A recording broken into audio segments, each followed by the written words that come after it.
This podcast is part of the Game and Entertainment Network. Visit tgenetwork.net to find the latest episodes from all our shows. It's time for Aggrochat, the official podcast of the Tales of the Aggronaut blog and stalwart gaming community, where we talk about stuff and things, and the stuff about the things, and sometimes gaming. I'm Belgast, and let's start the show. Hey folks, it's that time again. Time for another episode of Aggrochat. This is episode 188. Tonight I'm joined by Ashgar. Hello. Grace. Hello. Tam. Hello. Thalen. Hi there. And Kodra in the wrong order. I'm completely out of order. So we didn't record last week because I was not in great shape because this round of the flu was horrible. Oh, yeah. Yes, it is. It has taken out most of my department. I got the flu for the first time in over 20 years. It was madness. I had the shot the day it was available, but grats, this shot's not at all anything related to the version that's going around. So yeah, reasons. Anyway, as is the case with the time, it is the, what was it, December and January Game of the Month show? Yep. Persona 5. Tam, this is your pick. Yes, I waffled on this one because this game hit me really hard, and this game hit me really hard. We talked about it on our Game of the Year show kind of briefly, but wow. I've now played it twice, and it didn't hit me less hard the second time. It is also incredibly stylish, has a just fantastic soundtrack, and I don't know. It was my Game of the Year, and I'm excited to talk about it. So as with all of our Game of the Month, this is going to be a spoiler-laden show. So if you are interested in Persona 5 at all and don't want to be spoiled on it, I recommend you stop here and go play the game. There are a lot of spoilers. I mean, this is a game that turns off your ability to take screenshots and record it while you're playing it after a certain point. Which would point be is as soon as you say, yes, I'm okay playing this game. Yes. Yeah. I've never seen a game that just completely blocks easy recording on PS4. I keep wondering if they'll turn it back on at some point, like once it's been long enough and they've decided that that spoilers are no longer an issue. But there have actually been a few for not spoiler related reasons, but anyways, they were definitely if you terrified do of play spoilers. we'll see you in like 2 months. Yes, it is a long game. Sadly, it is a long enough game that I haven't actually finished it, in part because baby. It is a fairly long. I finished it in a month, but I was pushing pretty hard. It took me a bit more than that all told, but I think after a certain point, I just wanted to devour the game in its entirety. Yes.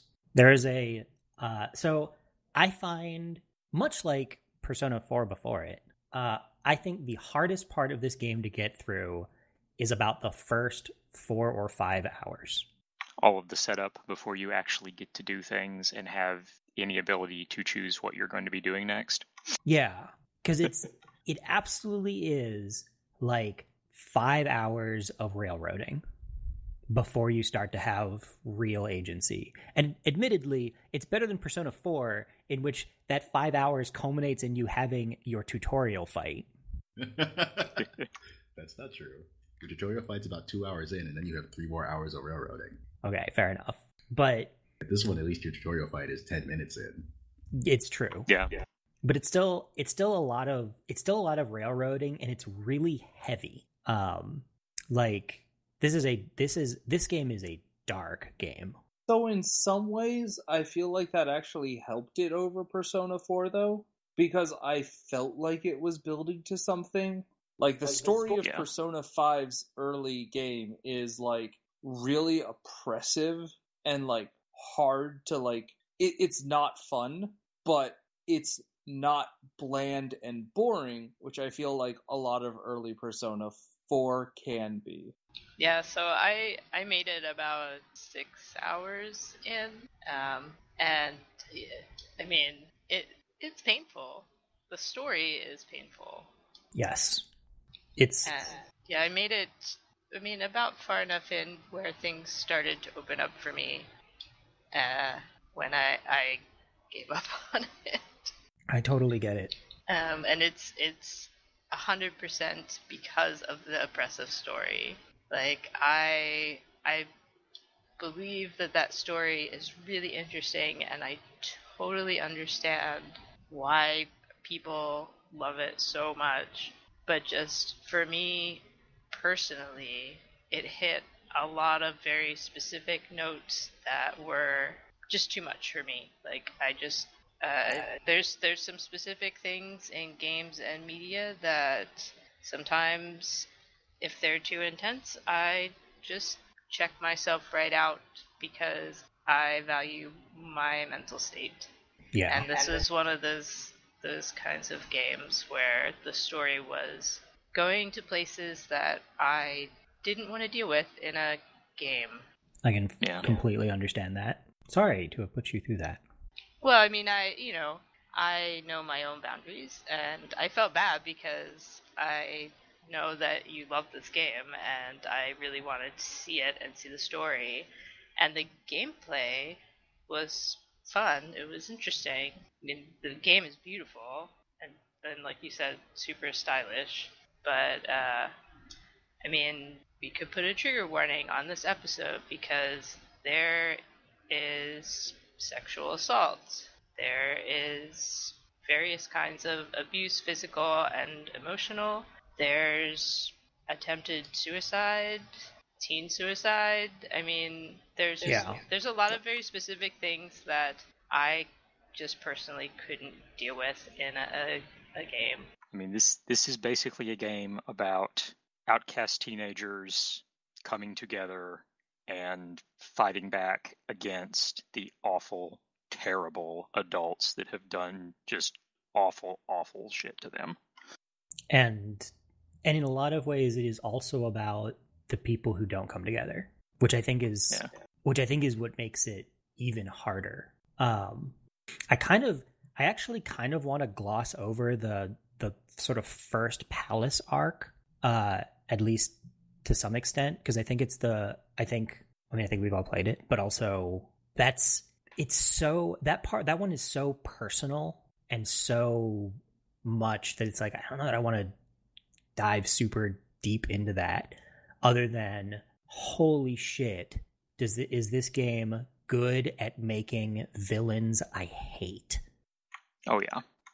And not like... Yeah, there was no question that I was going to take care of that guy. Like, there's a risk that I might like destroy his mind.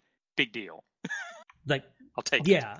And it's not like, and it isn't like, oh, I hate that guy like Handsome Jack. Yeah, like I hate charming. Yeah, I hate Handsome Jack, but Handsome Jack is charming and makes me laugh.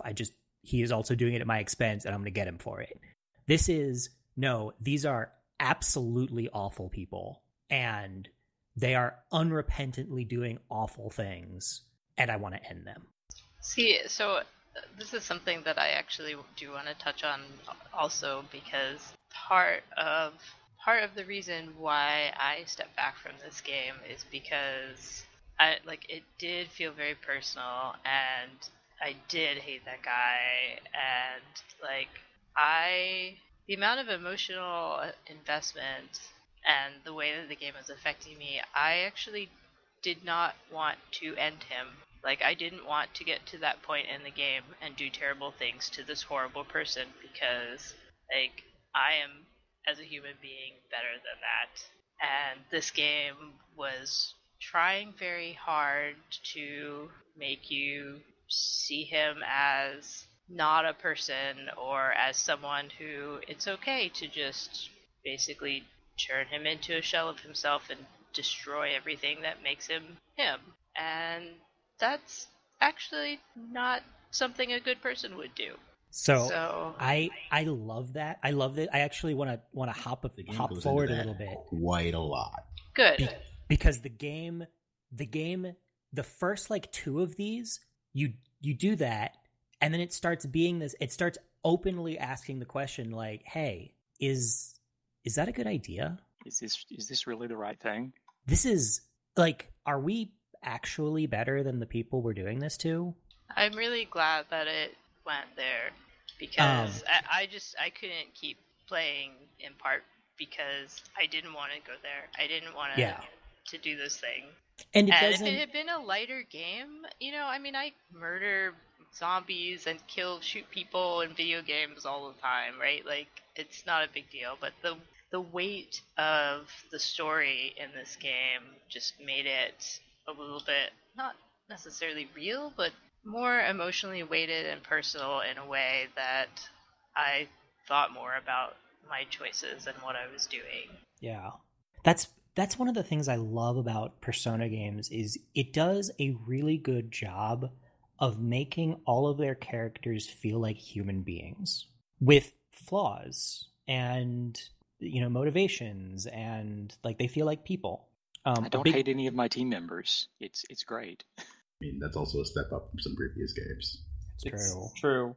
Like, that was the other thing is, like, the first character you meet and get as a team member is so awesome in this game because he is just so gung-ho to do something. Yeah, he's frustrated, and he just wants to. He's frustrated and feels powerless and just wants to do something. He's the dude that is an outcast because he stood up for himself against an adult and nobody backed him up. Yeah.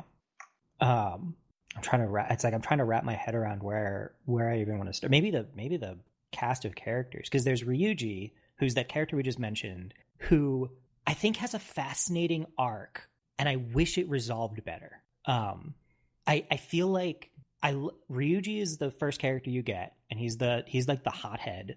And then there's Anne, who I really like Anne, but I feel like the game stops short of making a statement with her. And they touch on it, but they never quite follow through, because she's the like, what is it, half American? Yeah, quarter, something like that. Yeah, but she's the like, you're classically gorgeous outsider because she's the pretty girl that the rumor mill just churns about, and like the high school teenage rumor mill is not kind. No. And the thing that I find really interesting about her is, like, so many times when you see that character, and unfortunately it's especially female characters, but yeah, the way it's always posed is like, oh, here's this character that rumors swirl about, but they're a secret intellectual. They're like secretly really into some nerdy hobby or whatever. And that's their saving grace. Like, that's the thing that makes them. And like, what I really like about Anne is, no, she is who she is, and she does modeling in her free time and really likes cake. And she's not an intellectual and gets kind of left behind when you start talking about like psychology, but she's also just a really, really nice person. Yeah. I mean, she's on the same arcana as Rise in Persona 4. Yeah. Like, the rumor mill is not entirely inaccurate about her, but where it touches on being accurate, it's pretty inaccurate about her. Where it's close is because she was trying to help a friend. Yeah. Well, so that's the other thing about her is, like, the rumor mill is all that she's so, like, such a sexual creature, and like she's not, and is really bothered by those accusations. Well, I mean, I was just the part about her being in a relationship with the guy, and yes, nothing actually happened, but she did kind of come close to that entirely to help a friend. Yeah, and she becomes the voice of, hey, we were trying to help people, but what are we doing to the people we're actually targeting? Because like that's her whole motivation, is that she's such a nice person that she even worries about the people that you're going after. I think it's really great that at no point when it does finally come down to taking down Kamoshida, that asshole, at no point is there any doubt that she's going to pull back from like actually breaking him. Yeah. Like Ryuji isn't sure because Ryuji would have trouble making that choice, but Anne does not ever. And it's such an interesting counterpoint to all of the other, you run into a lot of other people who have different, struggles with that, but Anne has none at all. It's not even a question in her mind. And I love that because it's right at that sort of beginning point. She's going to make her point and make it very clear, but she's not going to kill somebody. And she's not going to remove who they are as a person. I think I like Ryuji's counterpoint to it, and it's kind of the counterpoint of the game is like there is no one else is going to do anything about this if you don't. Like so much of this game is focused on you could try and hope that the systems work, but nothing's going to change unless you specifically go out and do something about it. So inaction really isn't an option for them. Yeah. But yeah, you have this great... It's why I like Anne and Ryuji as your first two characters, because Ryuji is this like activating force and Anne is a moderating force that isn't promoting inaction. Like she's moderate while still being 100% on board with we have to do something. Unlike, say, Yosuke in Persona 4. And then there's Yusuke, which, great, another similarly named character, but the artist. Are we talking about Morgana at the end, or...? Well, I can put in Morgana. I always forget about Morgana. I love Morgana. I do love Morgana. I feel like Morgana is the way to do a mascot character, by the way. I feel extra bad you forgot about Morgana because I've just gotten to the point in the game where Morgana is feeling like he isn't necessary anymore. I was going to because now we have a human being that knows even more about the metaverse than he does. Yeah. Poor kitty. Poor kitty. He's not a cat. He's a real boy. I'm sure he's actually a real boy and not something else. Sure. Yeah. At least he's not Teddy. Exactly. He's definitely not Teddy. Yeah, not Teddy. I was gonna come back to Morgana, but sure. Let's go to Yusuke. Okay, but Yusuke, go through the humans, and then we'll talk about Morgana. Yeah, Yusuke. I hated Yusuke for like a solid 10 hours of play. I can understand that. Like, because I'm like, this guy is a creep. Yeah, I mean, the first time you meet him, he's creeping on Anne. Yeah, like, he's a creep. He's annoying to talk to. Like, just blah. He's that stereotypical, somewhat formal Japanese student. Like, you see that type of character a lot. The one who has a very formal mode of speech and is very, like, concerned with, like, imagery, I guess. Yeah. Like that's and I mean he is that to a degree, but definitely starting out he seems like he's entirely that, and often that character is awful and terrible and needs to go away. Yeah. Well, so there's a point between his social link story and meeting Futaba later on, who incidentally I also love. Futaba, the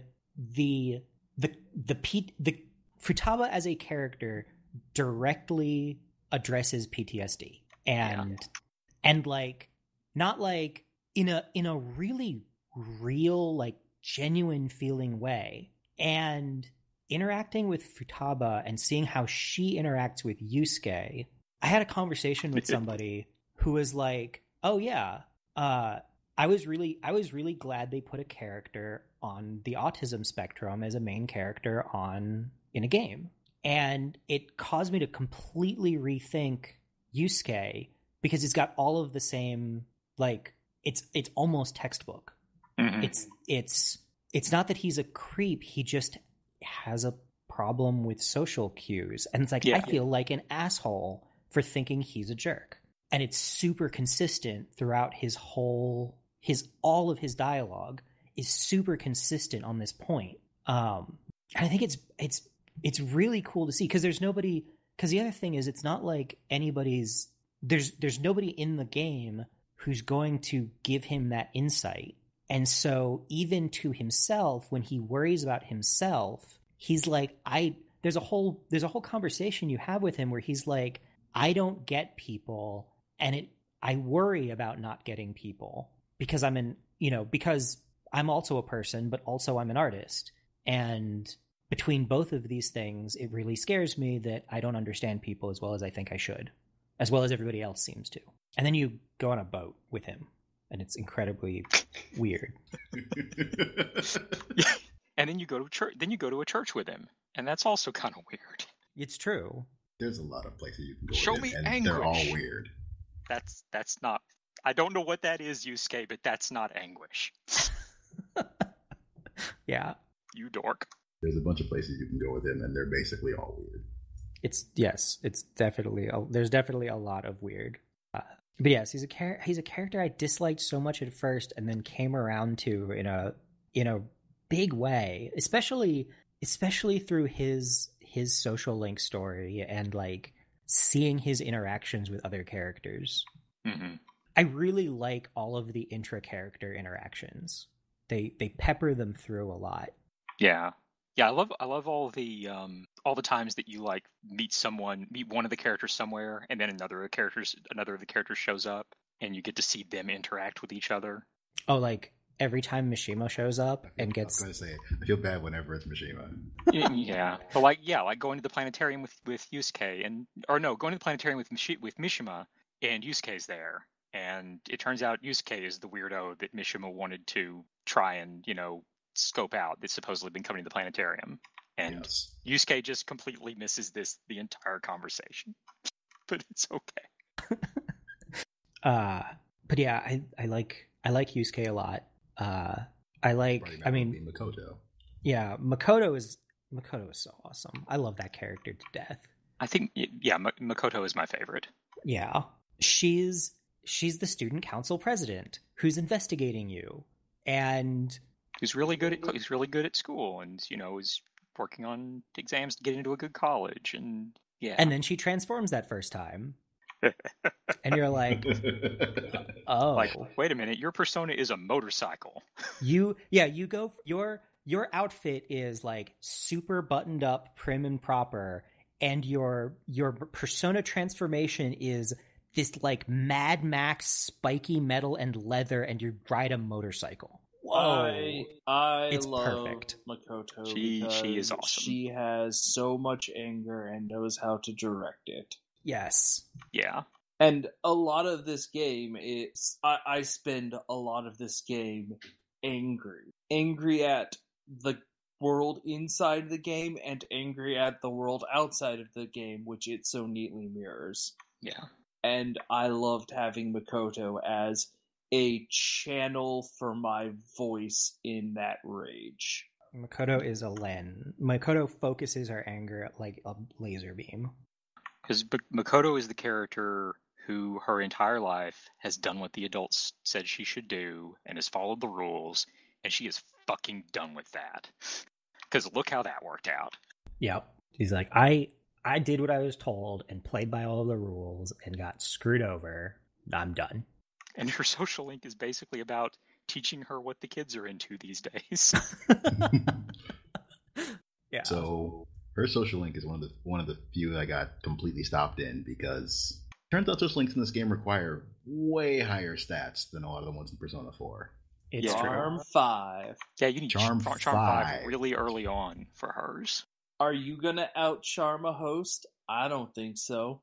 I think you need Charm 5 before you can get her to rank 6, I want to say. Yep. Yeah, because I'm stuck at 5 on her as well.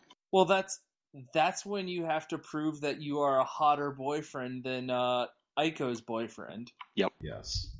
When you go to Disneyland. I mean, not Disneyland. It's Disneyland. It's Disneyland. It's Disneyland. I love all of the... Go there later for something else. I love all the places in the game that are real places, but just like a letter changed. Oh my god. That first... So after setting Persona 4 somewhere that obviously didn't exist, Persona 5 is set in Tokyo. Yeah, like And real Tokyo. Some of the places they changed the names of, and some of them they just didn't bother. Yeah. Some of them they changed the name, and I'm not sure why. I really don't know why Hachiko became Buchiko. It's kind of odd. And it means that the whole Hachi 8 thing no longer applies, but whatever. I am told The World Ends With You didn't even change that one. I am told that the ramen shop that Ryuji loves is actually a real place. Yes. Oh, and one in particular that I love, the store at the very end of the Central Street in Shibuya, next to the movie theater. It's named Rocinante. It is a real store. The real store is called Don Quixote. And it's like a discount chain, and it is amazing. Perfect. That first day where they're like, don't be late for school. I'm like, how do I navigate the subway? This is so stressful. I'm glad that you don't actually have to navigate the subway after, like, the first week. Yeah, right? But they make you do it then. And go, hey, let's go here instead.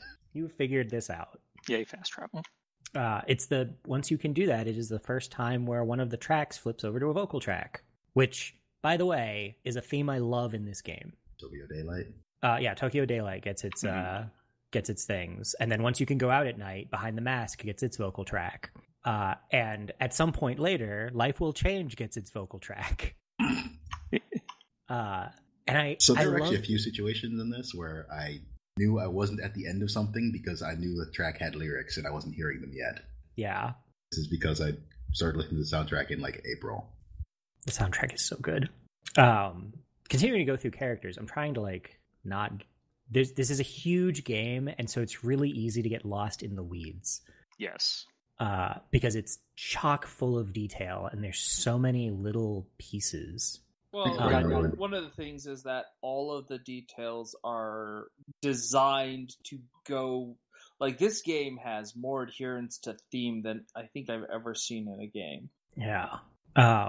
So you get Yusuke and you get Makoto, and then you get the weird request. Yes, because up till that point, the dungeons have been you find somebody doing bad things, and you go to stop them. Yeah. Then someone contacts you, and ultimately it turns out they want you to come after them. Yes. You get somebody requesting that you come and steal their heart. And that was a rough palace, just like story-wise for me. Because that's Futaba, and she wants you to steal her fear away. She's so traumatized by the stuff that's happened to her that she has just retreated and stays at home all the time. And her caretaker, the other character who I grew to love by the end of this game, the cafe owner. Because he's a real jerk. He's kind of a jerk starting out. He's a jerk starting out. I mean, everyone's a jerk starting out. It's true. It's true. I don't think there are any adult characters that make a good impression. No. And by this point, I really, really like him. There is at least one adult character who is never a jerk to you, and that's the son social link. Yes. Yes. The washed out politician is the one guy who is never a jerk to you. I really like him. He's the first social link that I maxed. And he's he's fascinating because he's the one who's like, yeah, I did some bad stuff because I was dumb and I'm trying to make up for it. Yep. The devil was never really a jerk to you. That's kind of fair, sort of. I mean, she's not exactly nice when you meet her. Although admittedly she's not mad at you. Yeah, I guess she's not a jerk to you personally. She's a little abrasive. I was gonna say Fortune isn't, but then I remembered that she started off by robbing me of 100,000 yen. She took all my money. That was a lot of money at that point in the game. Yep. It's not really now, but it was then. You get it back. What? Not from her. Not from her, but you can get it back. What? How? Did you max out her social link? No. No. Yeah. It's at the end of her social link. I see. That's a fascinating story. But I'm trying to stay on track. Characters. Yeah, we're off into the weeds again. Futaba it's like, I love this character because you go and you steal her distortion, her fear of the world, but like or at that least doesn't you try. Yeah. You do. It's true. Her belief that she is responsible for her mother's death. Yeah. And it helps, but it doesn't, she's not like instantly able to go out and be a normal person. Like there's still remnants of that. You spend the next week after that dungeon is over, like helping her. Yeah. And it's this, her whole, I can't say the word rehabilitation without thinking of the twins, but it's basically like what you and everybody else in the party become for her is her like social rehab where she learns to hang out with people and not be. Also, she's basically a Persona 4 character in that she stares down her own shadow and gets her persona that way. Yeah. I think there's an interesting point to make about like what exactly stealing the heart does, because again, Futaba's mental like behavior, her social awkwardness isn't a distortion of her heart. It isn't like this is something that's wrong with her. Like the trauma that she experienced, that's the distortion. And so when you steal her heart, you steal the distortion, but that still leaves you with a girl who's got social anxiety and is awkward around people, and that's okay. That's normal. Well, and you don't steal her heart. That's the thing. She comes and basically because her heart is her. Her heart is her, and like there's nothing there by the time you go look in the chest. You get her heart out of her palace, and like you still effectively stole her heart. She stole her own heart. Sure. The end of that is there's not a whole lot there. She enters her own palace, meets up with her own shadow, and then when it becomes a persona, her palace collapses. You don't actually get anything out of there. Yeah, there's no treasure there to be had. Well, the treasure was her. Basically. I got a new party member.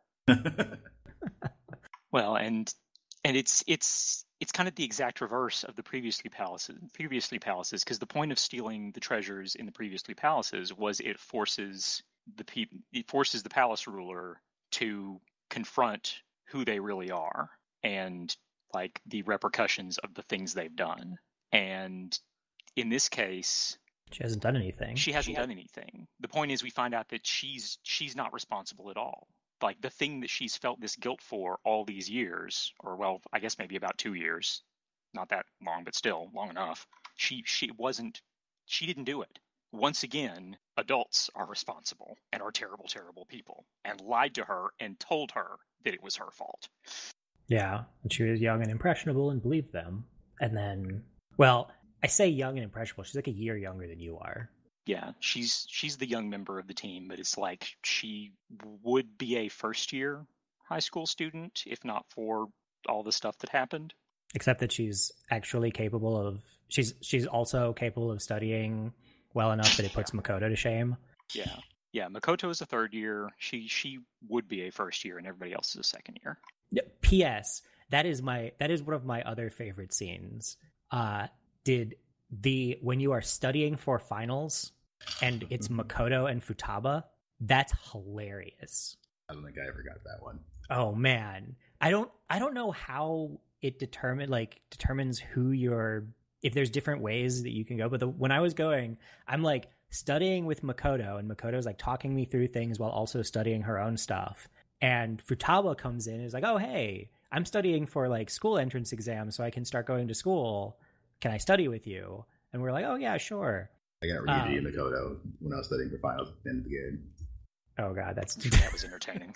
That's pretty funny. Well, at one point, there's like Makoto being silently frustrated, and Futaba peeks over and just gives her the answer. And she's like, "Why do you know that?" She's like, "Oh, it's easy. It's just this and this and this." Makoto's like, "What?" And then they have a study off. It's pretty funny.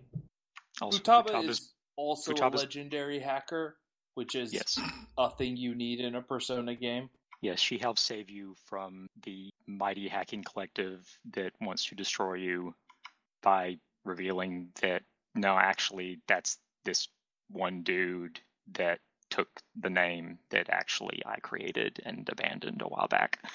I guess we should mention that you are the Phantom Thieves, a group of people who steal hearts and cause vile people to confess their crimes. Publicly. And the game is continuously tracking how popular you are, how just you are in the eyes of the public via a completely anonymous website where people can click yes or no. Also Twitter.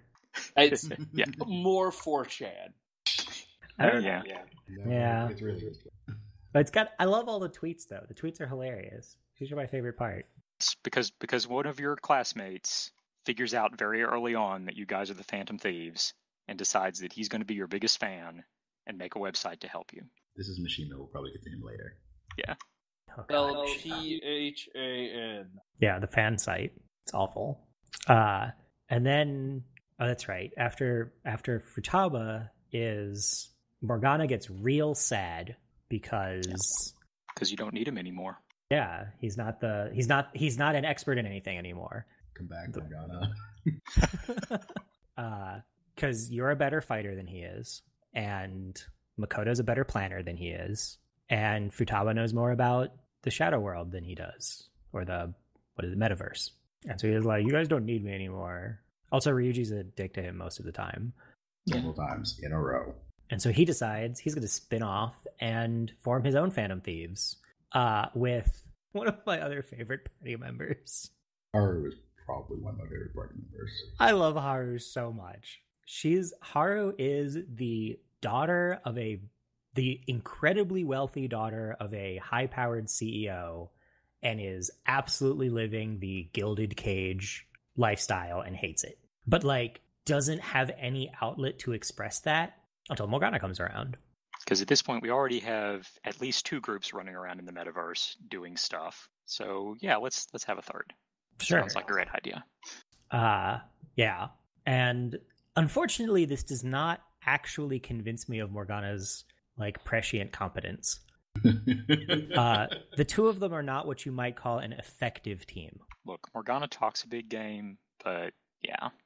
Yeah. I mean, Morgana got the door open. Cough, cough. Got the door open.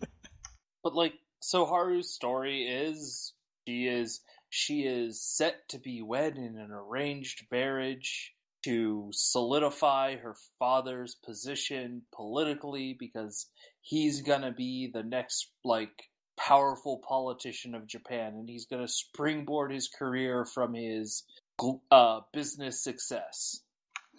Anyway, and you take that guy down, and he turns out to be a relatively minor character in the whole thing, other than being loud and obnoxious. But it's even at that point, it's kind of obvious there's bigger fish to fry. Yeah, because by this point you've learned that somebody in a black mask is also running around in the metaverse. Oh, that guy. And that Futaba's mom's death is presumably that character's fault. But also various other things that have been going around that you've been hearing about since the start of the game, like people just suddenly collapsing and experiencing a mental shutdown or going crazy. And crashing subway trains and things, which, funnily enough, is what Morgana said might happen if things went wrong when you stole the first guy's treasure. Yeah. If you actually killed their shadow, that's what happens to them. Rather than just stealing the treasure. Rather than a change of heart. But man, so Haru is just the sweet, innocent girl. She wants to learn how to make better vegetables in her garden. She wants to get back to simple cooking in the restaurant. And she wants to have your proficiency at in 5 over her head trying to manage her father's empire. Haru has one of my favorite stories. Her arc is awesome. Haru asks you to have 5 proficiency before she will even give you baton pass. It's true. This was a problem for me. I didn't get Haru's story. Haru is so I finished Haru's story. I finished Makoto's story. I did not finish Yusuke's. I did not quite finish Ryuji's. I finished Anne's. I obviously finished Morgana's. I finished Mishima's. I completed Anne, Ryuji, Yusuke. Got pretty close on Fortune Teller. And also completed the Kawakami and the Doctor. Oh god, Kawakami. We'll get back to that one. Yes, we'll get back to that one. So you get Haru, and then you've still got one more party member to get. I mean, we should talk about Morgana before we talk about that. Yes. Morgana. Poor Morgana. Morgana is totally a human being who, for some reason, has had their self-image distorted to the point that they look like a little cat dude in Shadow and an actual cat in the real world. But they're totally a human being. No, really. No, really. Morgana doesn't really remember anything from prior to you finding them. Well, they remember a little bit. They know that they were searching out palaces to find treasures because that was important to them. And treasures get them really excited, which are the physical representations of human distortions. Yep. But they are the character that dumps plot on you, dumps the mechanics of the world on you early on in the game. Morgana does act as your first guide. Yep.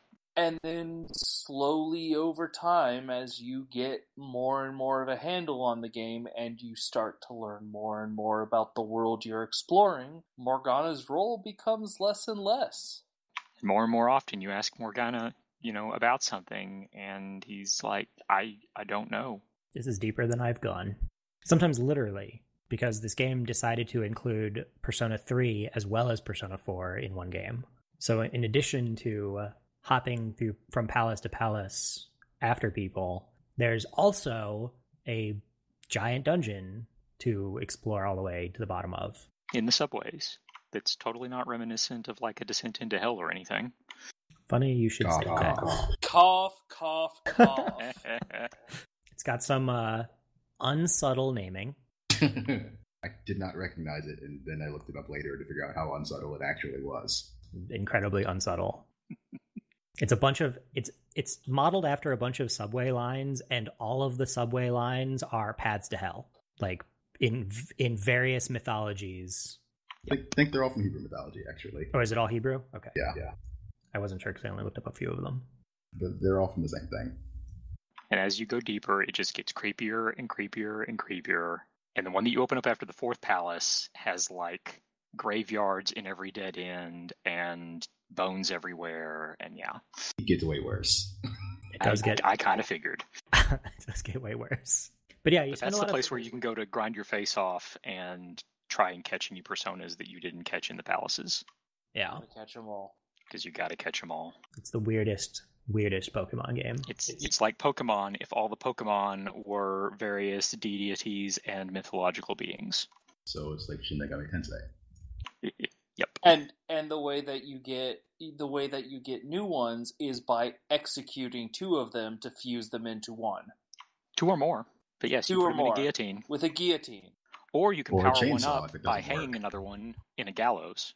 Or you can upgrade an item by executing one of them in an electric chair. It's great. There's a very strong theming there, and totally not creepy at all. Considering fusion in prior games, including actual SMT games, was less creepy than that. Yes. It was a bit of a surprise. Yeah, it talks about, the explanation of the metaphor from, I don't remember if it's the twins or if it's Igor, is that as you grow and mature, your personality changes and you cast off old aspects of your personality to gain new ones as you evolve. And that sometimes if you really want to change yourself, you'll forcibly cast off some aspect of yourself that you don't like. By sticking it in a guillotine. Yeah, apparently. Igor has kind of doubled down on the whole prison warden thing this time around. We'll get there. We'll get there. Ooh. But yes. Morgana. Yeah, I'm trying to think of what else. The only other thing is probably in We'll Get There. Yes, that's fair.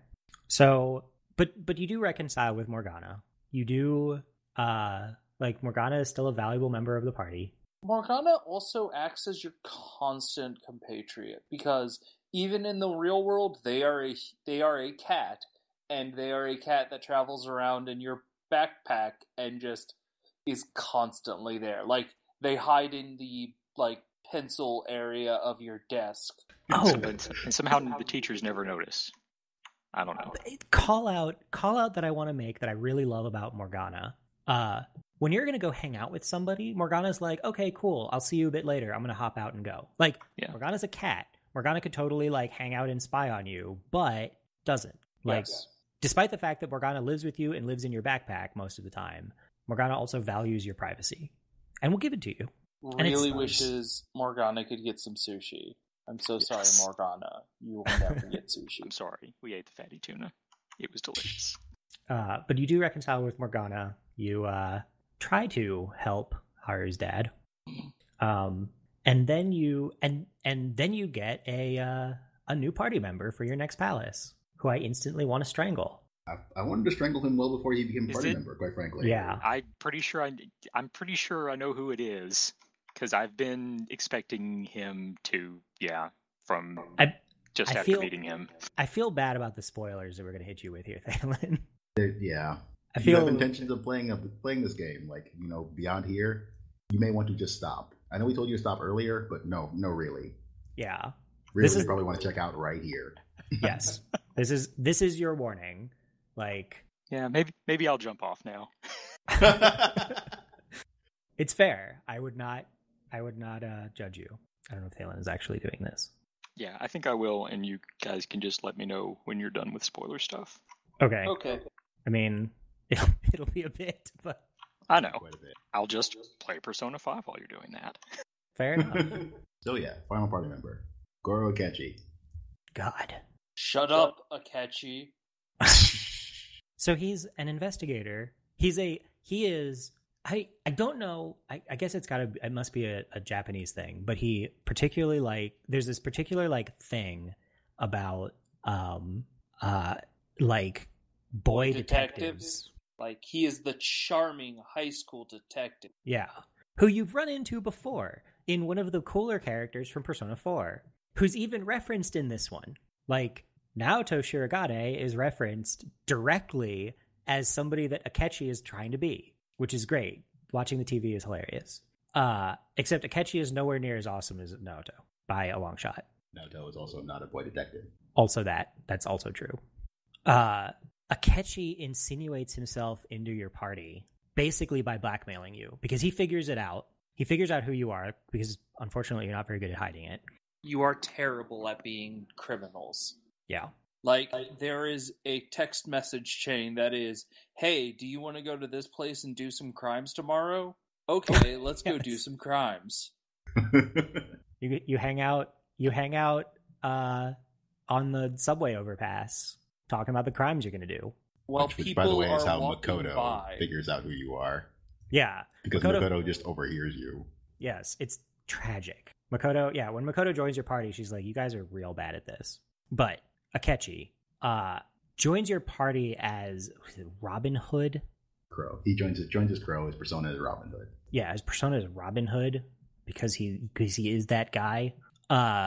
Turns out, and mostly he's just annoying. He's the virtuous do-gooder to reflect upon your shadowy near-to-wellness. What's his line? His finishing line is, "My sole interest is uncovering the truth," which is a bold-faced lie, but whatever. He is that character. He is that guy. I don't think I ever actually saw his...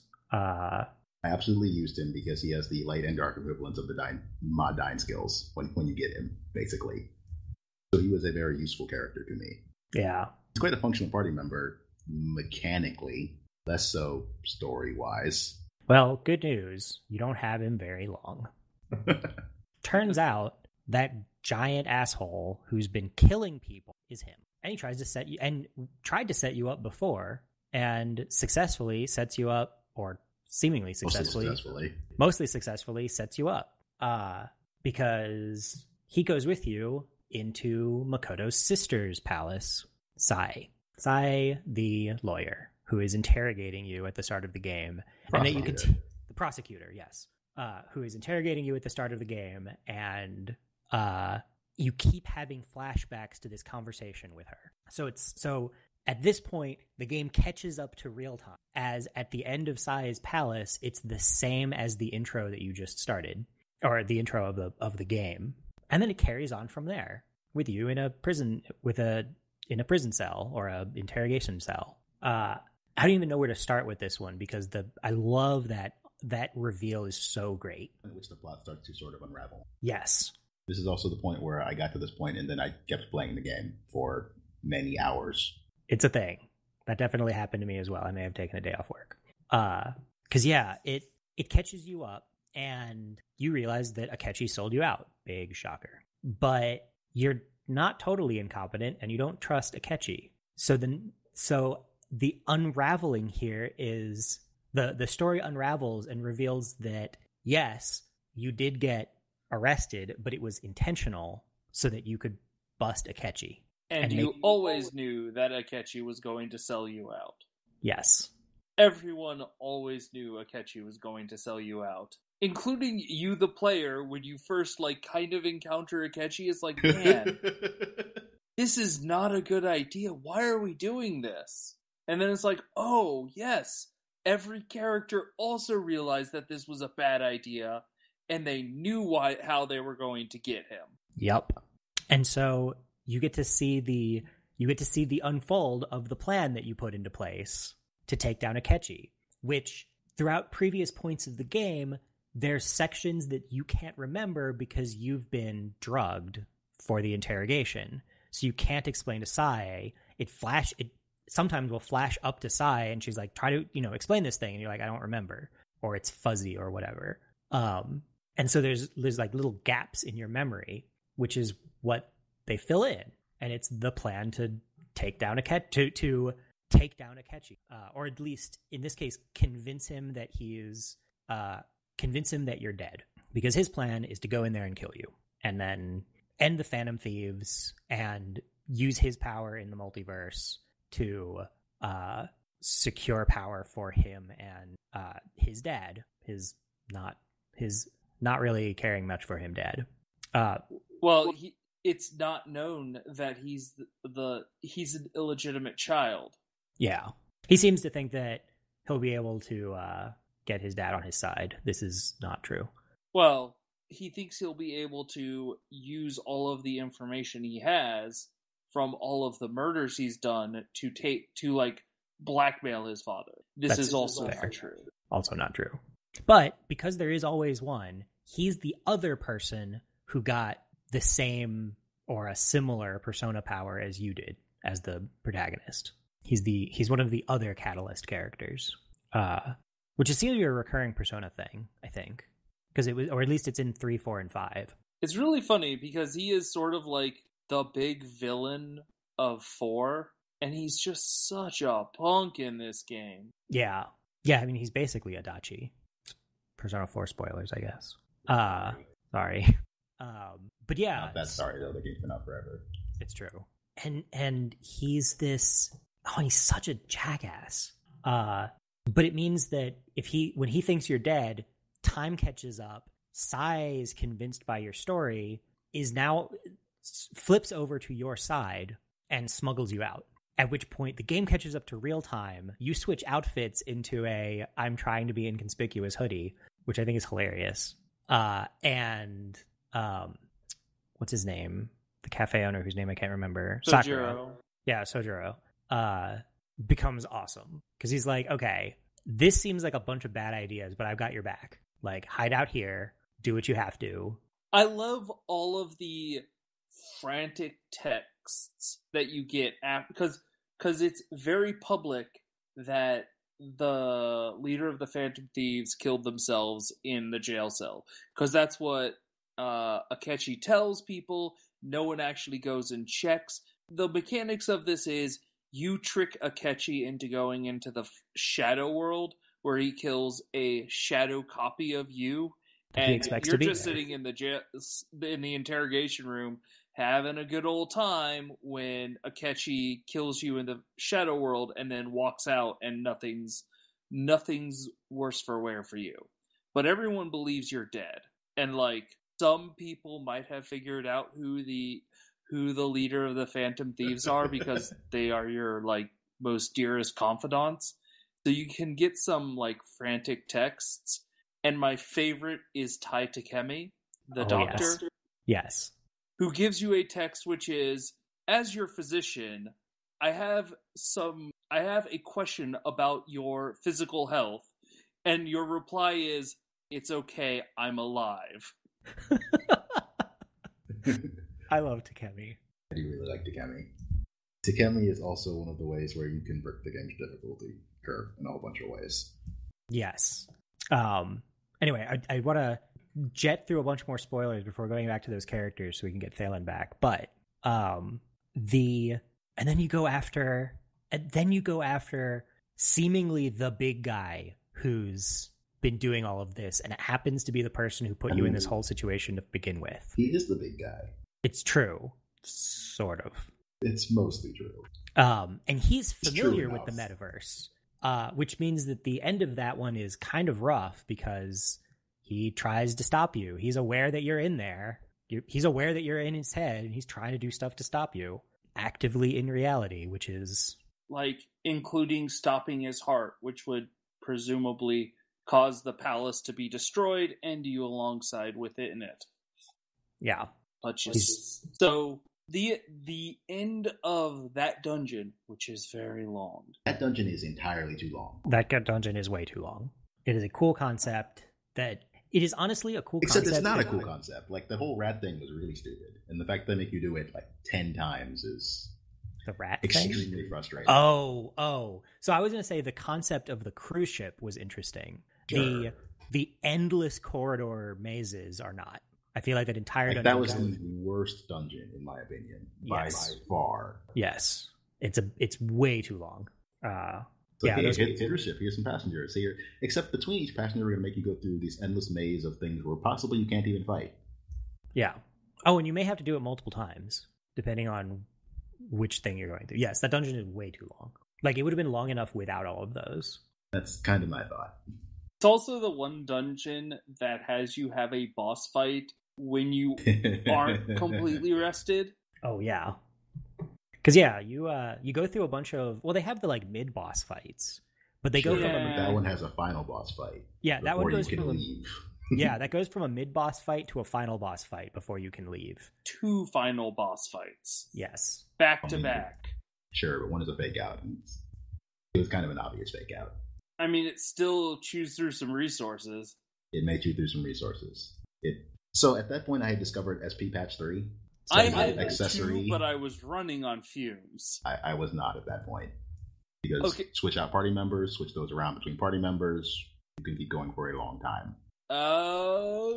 Yeah. Okay. So what I was doing, this was the dungeon where I was like, I'm going to challenge myself, and I did that in a single day. I did do it in a single day. But yeah, I was doing a lot of that party swapping to get with SP patches to keep myself going, and coffee and curry, because coffee and curry are magical. Coffee is amazing. Also, I am deeply concerned about this game's love for coffee and curry as a meal, but that's a comment for later. But yes, you fight Akechi and he dies, and I to don't himself. Feel too terrible about it. I feel a little bad about it.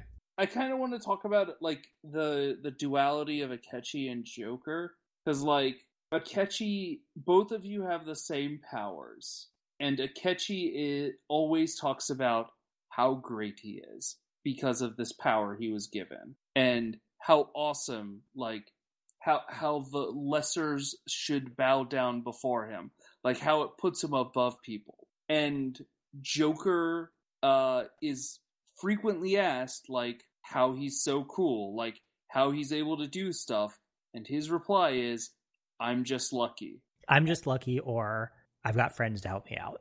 Those are the two. But, like where does his powers come from? I'm just lucky. And for me, this was sort of an interesting view into how people treat privilege, and, like, acceptable and kind of disgusting ways of viewing it. Yeah. Like these are innate gifts bestowed upon these two characters, and the different ways that they approach that is really telling. I hated Akechi so much. Like, not even for the personal betrayals, but for like the ideology that he adhered to. Yeah. He is the worst. Because for exactly that reason. Because he's like, he gets a thing that he did nothing to deserve, and his takeaway is clearly he must have deserved it, not recognizing that it's undeserved or whatever. But yes, and then you fight a very charismatic leader who is the only person who can save the country and has convinced everyone to come to his side. Cough, cough. Who has been pulling the strings and manipulating things so that he can become the next prime minister of Japan. Yeah. You discover he has orchestrated was he involved with Kamoshida too? He is either orchestrated or benefited from every single other person. I think everyone except Kamoshida. Yeah, everyone except for Kamoshida. Every other villain you take down has been part of his retinue. And in many cases has been set up because of his manipulations of the metaverse. And then you steal his heart successfully. Like, it's a close thing. I thought a character died. I thought Ryuji was dead, and I might have shed quite a few tears over that. But no, they faked me out. Haha, Ryuji lives. That one didn't get me. Although the later one did. This politician admits everything after winning the election. Wins the election, becomes prime minister, admits everything on live television. And no one cares. Nope. Like, what are you going to do? He's the prime minister now. That seems like it'd be really hard to do something about it, right, guys? Now we'll just maybe he's lying. Maybe he's lying. Maybe this is just a prank. Somebody else will deal with it. At which point the question becomes, what's wrong with everybody? Well, and then you realize that you have the physical representation of everybody in the pathways to hell. In the, what's it called? The Mementos. All of those pathways leading down deeper and deeper, all named after pathways to hell, and you can continue going further and further, and maybe you can find the treasure at the bottom of Mementos and change the hearts of everybody. I'll be completely honest. When I was told to go to the bottom of the Mementos, all I did was hit fast travel and go to the bottom of Mementos. Me too. That's true. It is kind of nice that shortly before that, you actually get a target that is right in front of where you need to be. Yes. It's very handy. Like, the pacing through Mementos is very good for that. But yeah, you get down to the bottom of Mementos, and it's a voluntary prison. It's a prison that people voluntarily put themselves into because they don't want to deal with being free. The reality, the difficulties of being free. Because making choices is hard. Making choices is hard. Putting yourself out there is hard. Taking risks is hard. Better not to do that. Better to just go with it. And the little and like that was rough for me going through. I was like, oh boy. And then you find the little pods first, right? The hatched egg. The cracked egg. I'm not sure I remember. Where Morgana comes from. You see the very first interlude you get is you see the high security cell, I want to say. That's right. It's a high security cell. I couldn't remember. I remember it being like an egg-shaped pod, but I couldn't remember. It's just a big red door. Yeah. Because, only one thing has ever escaped. Cough, cough. And you find out that only one thing has ever escaped. And everybody who saw it escape thinks it's crazy, but only one thing has ever escaped. And then at the bottom of the whole thing is some unsubtle metaphors. It's the Holy Grail. At some point slightly before this game went full on Megaten and talking about, well, really once you get down there, it starts going on about order and chaos and things like that. Yes. Which is very strong theming from a bunch of the other Megaten games. Normally, those games ask you to pick a side. This one, you just kind of get assigned one. It's true. Well, yeah. At the bottom of the Holy Grail. It's the Holy Grail.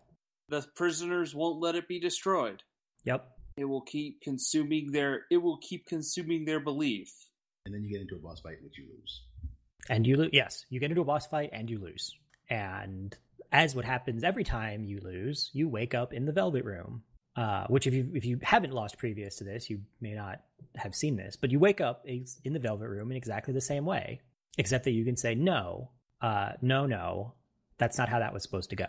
And this part I'm a little hazy on because I didn't get there in my second playthrough. Igor tells the twins that you must be executed. Oh, that's right. And the twins are like, no, this isn't right. And they realize something. The twins have been acting very cagey as well. Like, Morgana has been, like, obviously amnesiac and very upfront with it.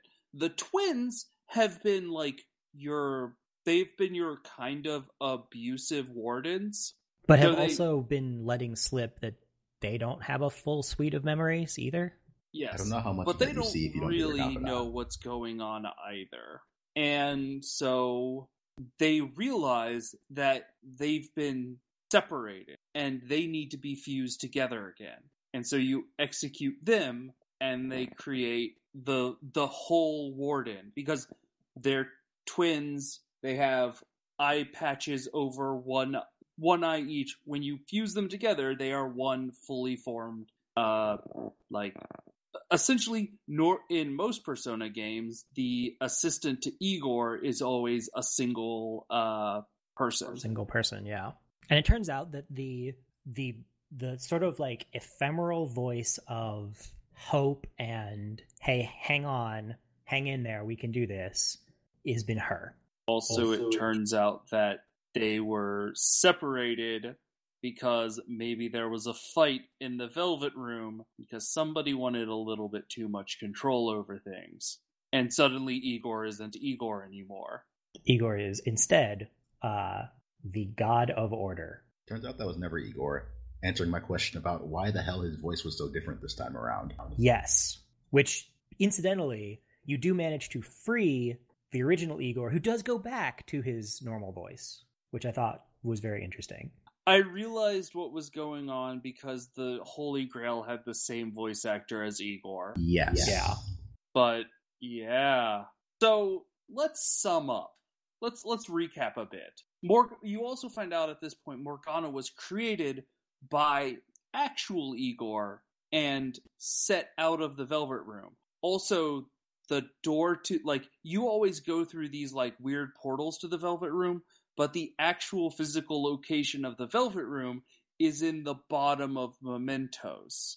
Behind the high security cell. Behind the high security cell, which is why Morgana was the one who escaped from there, because Igor created him to help you in this game. He was created to try to bring hope and not let order take over everything.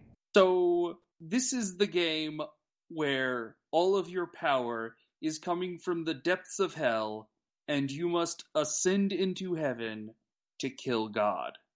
Yup. You're the devil. The final boss.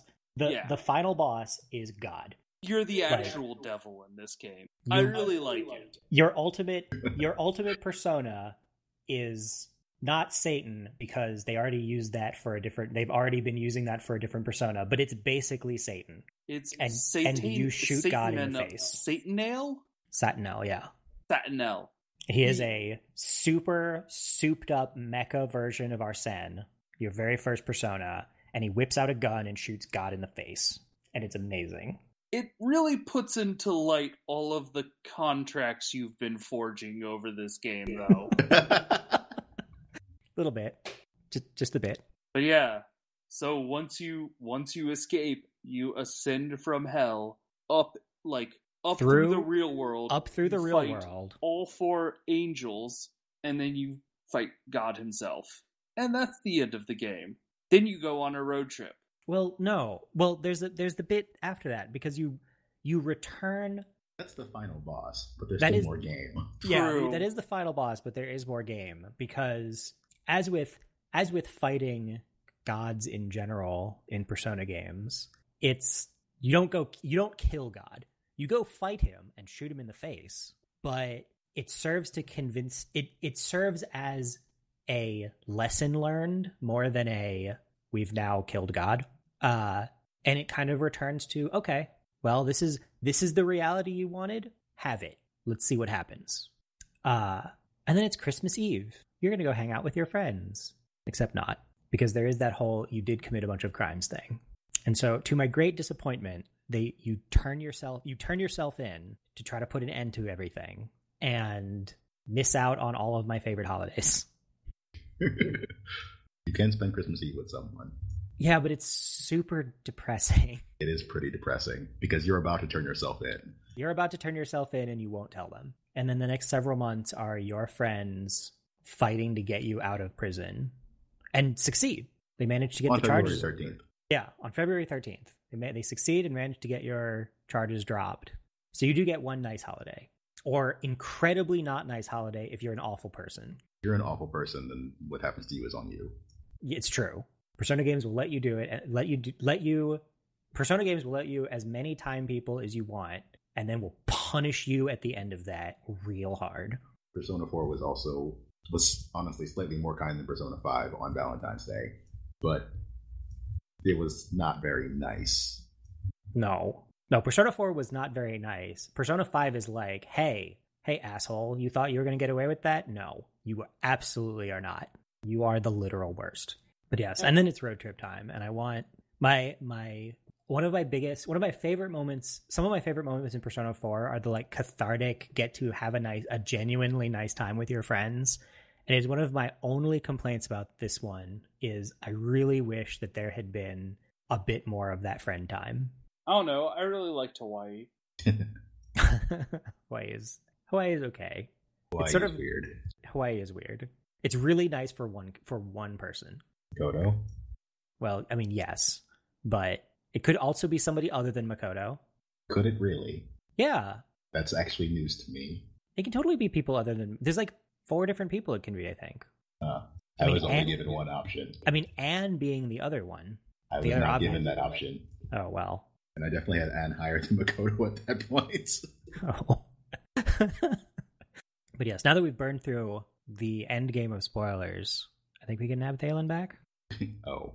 Apparently Makoto and Ifumi are the easy ones, and Anne only if you are in a relationship with her and at rank 9.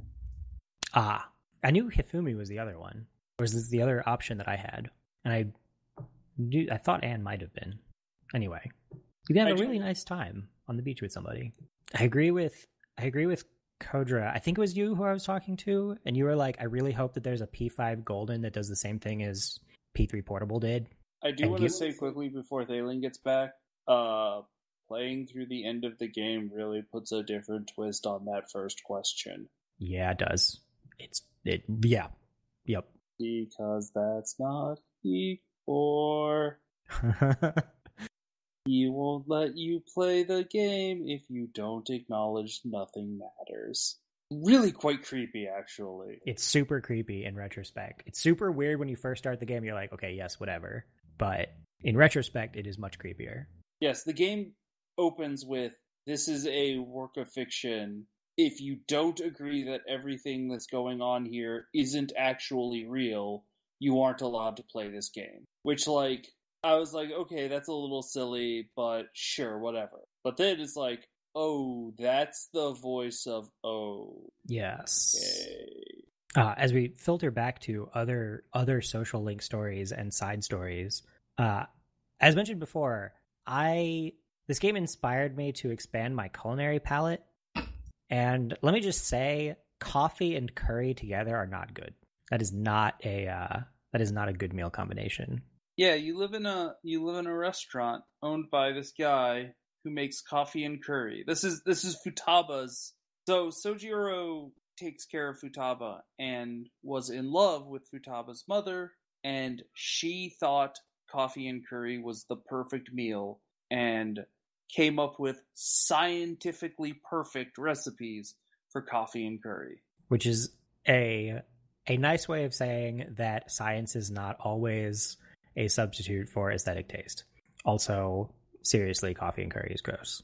thought you didn't like coffee in the first place. I mean, I don't like coffee in the first place, so I mean, there's a bit of bias going on there. But at least I can appreciate coffee as a flavor, even if I don't personally like it. Does Hurry Curry sell coffee?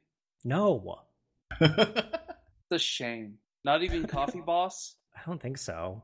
They'd probably make you coffee if you asked. I might. I need to experiment. Because I do like coffee. I like curry. I actually have to look up there's always so many social links.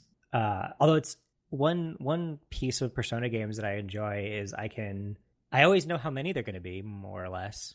I mean, the world is not going to be one. The fool is going to be you, probably. Yeah. Mostly. The world was in 4.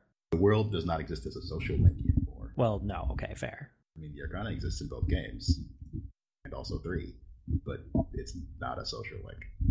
Yeah. But yeah, there's going to be about 20, and of those, it's going to be your party members and usually about 10 others, some of which rise automatically, but and wow, the first few are all party members except until you get to Sojiro. I mean, you get to Mishima kind of quick. Oh, I was just thinking. Sorry, I was looking in tarot order. Yeah, I was looking at tarot order. You do get Mishima pretty early. Yeah, you don't unlock them in tarot order because I think they don't want to be quite that obvious. I mean, your first party member is the chariot in this game. So do you actually get that, or do you get the magician first? I'm not sure remember. I don't remember. No, you get Ryuji first. You get Ryuji before Maga. Party member first, but I'm not sure if you get his social link opening first. I don't remember. It's been a while. Yeah, I don't know. Hello. I'm back. We're starting to go through non-party member social links. Non-party member social links. Yay! I was hoping I would be able to talk about those. Yeah, and how I tried coffee and curry and it was not a good idea.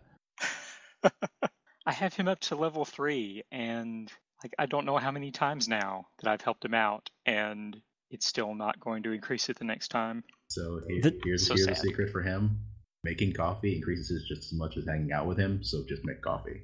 Oh. So it's two things, unfortunately, one which are not messaged very well.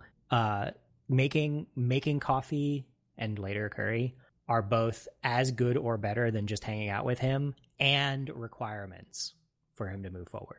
He does have some requirements. There are also other requirements, such as meeting Futaba. Makes sense. Yeah, because there's a lot of that where clearly people were blocked until I gained access to a certain neighborhood or had reached a certain point in the game. Yeah. Couldn't very well take Makoto to... No, she brought up Booktown. But there have been some like that. Well, you can't you can't unlock Fortune until you've gotten to... I forget what the name of that district is, but... The Red Light Shibuya. District. Or Shinjuku. Shinjuku. Yeah, which is also the government district. So, yeah. I didn't realize that. If you think about it, it makes sense that there would be a lot of bars there because there's a lot of salarymen getting off work. And in Japan, what do you do after you've gotten off work? You go to the bar. Right. Huh. Yeah, all right. Fortune is the next on the tarot list after Sojiro. That isn't a party member.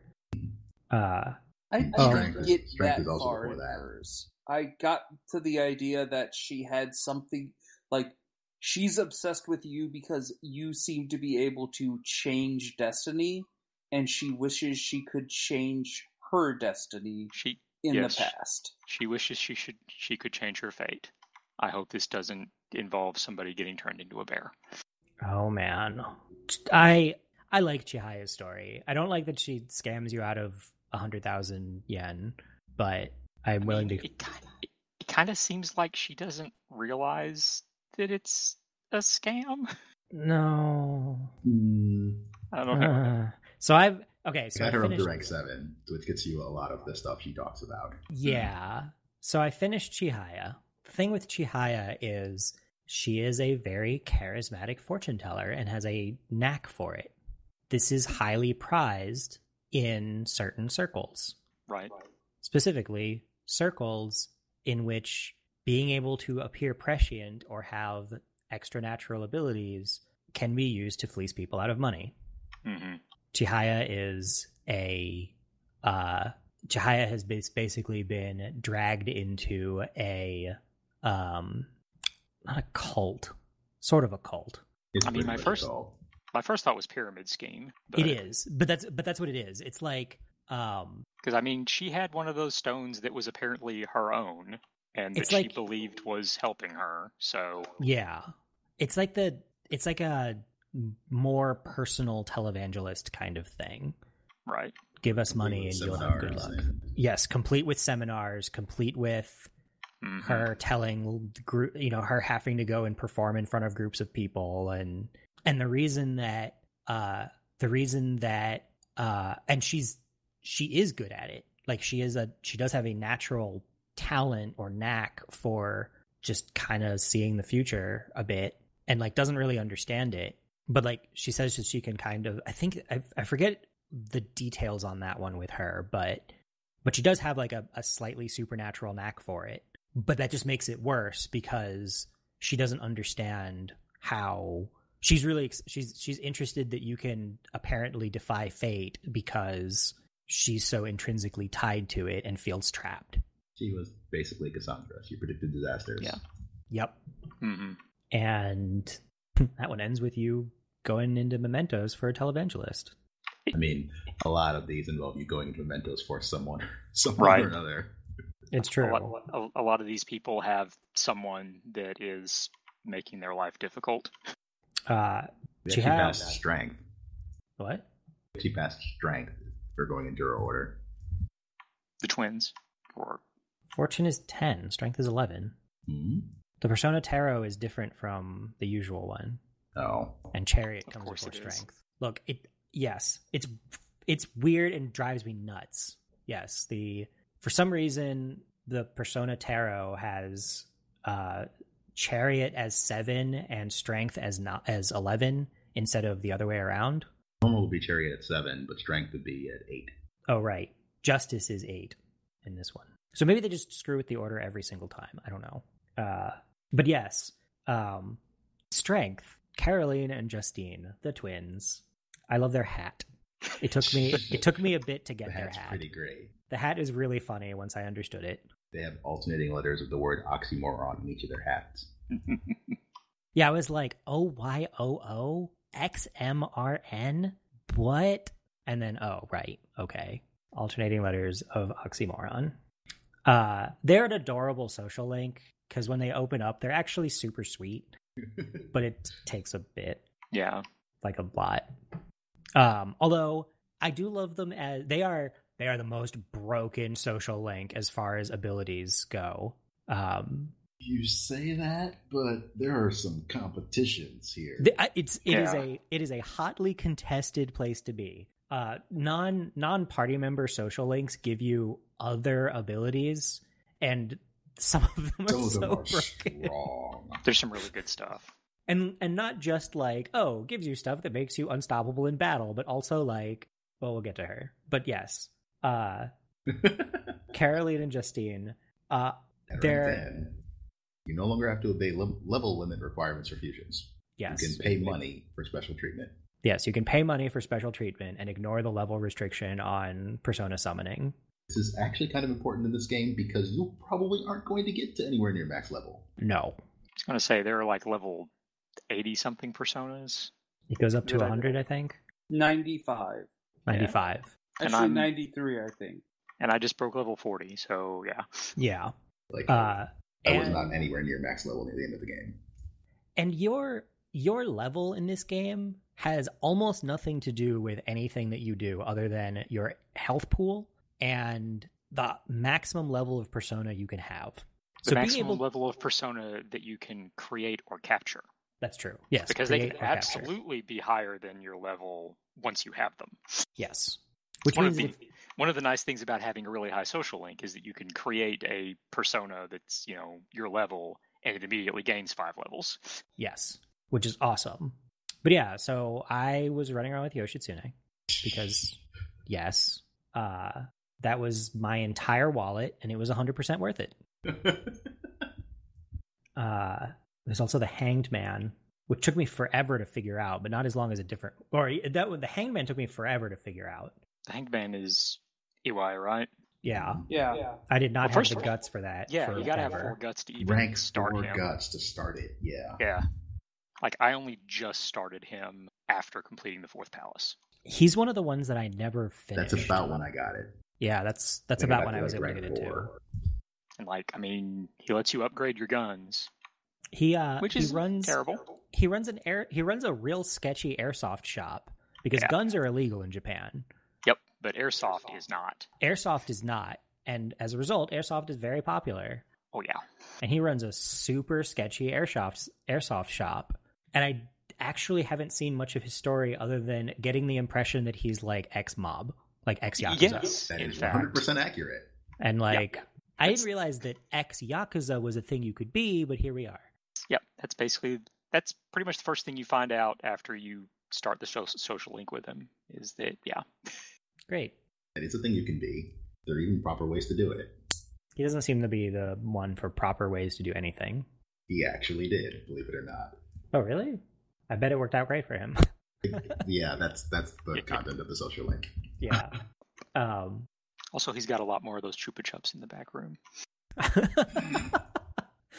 So I realize it's a cliche, but I do love the like super tough person. Looks like they're smoking a cigarette. Actually, it's a lollipop. Yeah. That always makes me laugh. It's such a cliche, but it's funny. Especially with him, because I wasn't clear. It takes a little bit before you even realize. So what is his story become? Has anyone done his social link? I'm only like 3 levels in. So, yeah. Like one of the dudes that he was in, one of the dudes that he was in the Yakuza with, who is still mobbed up, like starts showing up and apparently made some big deal recently with the Hong Kong Mafia, and that's all I know. He's trying to keep the knowledge of the fact that he was in the Yakuza from his adopted son. Right. Yeah.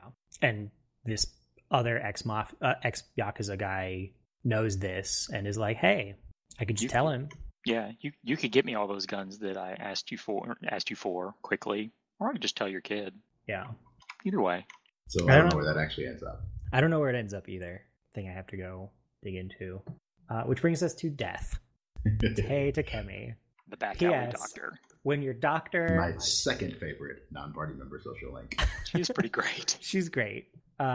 She's got a sense of humor. She's the like indeterminately aged doctor. She's clearly old enough to have graduated medical school.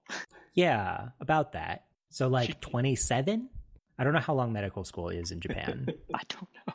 But like, I don't know. She's definitely a lot older than you. Yes. She's like 10 years older than you are. And yet. She is a dating option. Yes.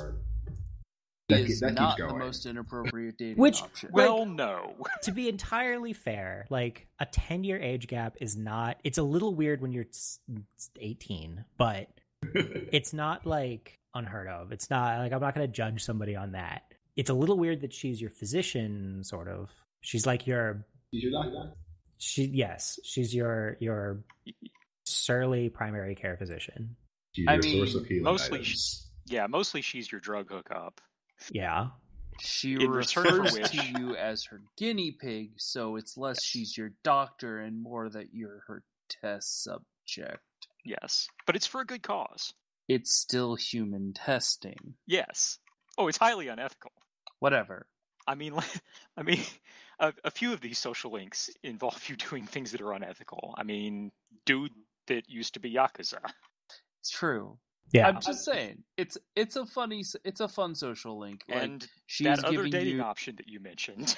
She's giving you more and more interesting drugs to try.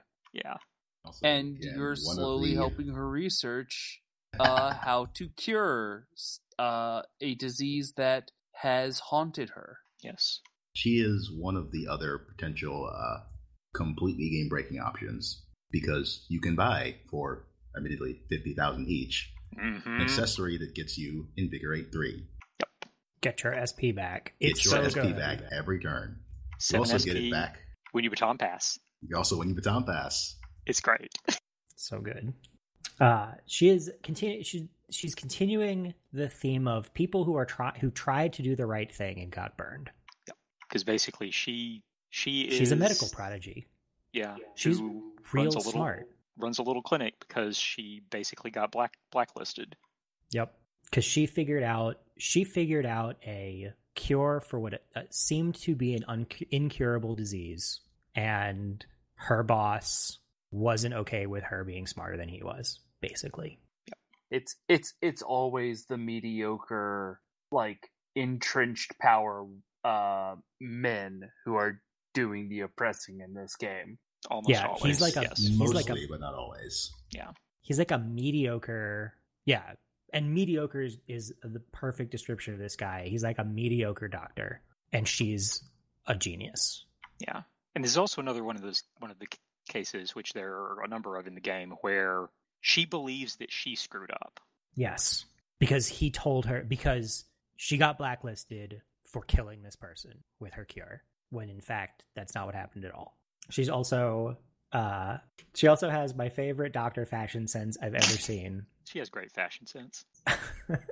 the I'm gonna go to a punk club immediately after work, but I'm a doctor, so I'm wearing the lab coat is hilarious. Yep. Partly because I've known those nurses and they're also hilarious. Like, I've known doctors and nurses who do that and they're hilarious. But she also checks up on you regularly, which I like a lot. She's one of the few characters who checks up on you more regularly than when they think something bad may have happened to you. Yeah. Although if you do end up dating her, probably she's got some weird pet names for you. I would imagine so. Is all I have to say about that. I mean, if you don't, she refers to you as my little guinea pig. Basically always. Yeah. I'm just saying that would be weird enough. Speaking of questionable dating options, temperance. Bad. No. Yeah. Yes. Speaking of unethical. So this one's actually like I really love this character because it is playing on your tendency to snap judgment real hard. Because as it turns out, you're kind of. So temperance starts when Mishima gets a hold of a flyer for a maid service, and he and Ryuji decide that the three of you totally need to order a maid. Because maids are, it's like, yeah, it's one of those like super hot maids come and clean your house or whatever. Yep. Or yeah, and they're provide like other services. Yeah, they're like, you're a minor, so you know. You're a minor. This is questionable to begin with. And so as it turns out, it's the kind of job that people moonlight, like your homeroom teacher. Remember exactly how this all shakes out, but turns out you meet your homeroom teacher. Yeah, your homeroom teacher shows up in a maid outfit and is like, "Oh my god, it's you." You weren't really supposed to be doing this, and I'm not really supposed to be doing this. So, yep. Let's keep this quiet. Let's agree to never talk about this again. Yep. So you immediately proceed to not do that. Yep. Because then she realizes that if you request her, she gets paid 50,000 or 5,000 yen and doesn't really have to do much of anything. Yes. Because she's also a teacher. Like, she's got a very busy schedule already, but she's moonlighting for some extra cash. To pay her kid sister's medical bills. Oh, wait. No, that was a lie. Yeah. Whoops. She's being blackmailed. Awesome. Yeah, and basically she's assuming the thing that she has told me now is true, which, I mean, it fits in with the sort of thing that would in this game. She is another person that got screwed over for trying to do the right thing. Yep. She tried to be a good teacher and put in the extra effort for a particular student, and through no fault of her own, it went badly. But that works out for you because it means you can pay her to do your laundry. Or several other things. Basically, your laundry. Yeah. Basically, you can spend 5,000 yen to have her do something that would otherwise take a time slot. Yep. She can make coffee for you. Alternately, if you give her a ring, and after you've been in a palace, you can be invigorated enough to hang out in the evening as opposed to being too tired to do anything. Yeah, I'm looking forward to unlocking that one. Also, if you manage to get her over her issues with being blackmailed, you can do all that for free. Yeah. It starts Okay, to that's feel awesome. a little bit exploitative. That benefit, by the way, extends in the New Game Plus. Yup, it sure does. Wow. All right, prioritizing her. It is real. It is. So we're talking about broken personas, broken social links. She is way up there. Persona is a game about time management. Fortune is one that I wish I had started earlier. Oh, Fortune is also one. Because you can spend 5,000 yen to get, benefit of some advancement with a person without spending any time. Yup. Highly effective. But yeah, in hanging out with you, she's like inspired to be a better teacher as opposed to just phoning it in. That kind of seems to be the thread through most social links, is by just being there for that person and being someone for them to open up to and trust in, you help them to be a better person. Yeah. Sometimes the mechanics and the message don't always match up. Because this sometimes manifests in her tricking other teachers to go to the, office in the middle of class so that you can screw around and do whatever you want. It's true. I mean, I appreciate it. Yeah. It's like, but it's really not the most ethical thing ever. I can make some more lockpicks instead of listening to this boring lecture. Yes, please. I can't wait till I have enough stuff to make the eternal lockpick. I never had enough stuff. I'm pretty close, because I ground my face off in mementos. That's true. And with her, if you really want, you can act out your favorite Van Halen song. And that's all I have to say about that. I actually, the devil, I never actually did very much of. Ooh, I got her completed. Got pretty far, but didn't finish it. Yeah, I haven't pushed very far with her yet, because the first couple of abilities of hers weren't particularly, enticing. They just give me better versions of that ability, so I'm not entirely sure it's worth it. Yeah, I never had to worry about security levels, so... Yeah. So, I did her mostly because it was the end of the game, and I needed something to do in the night while I was trying to get a couple of other social links up.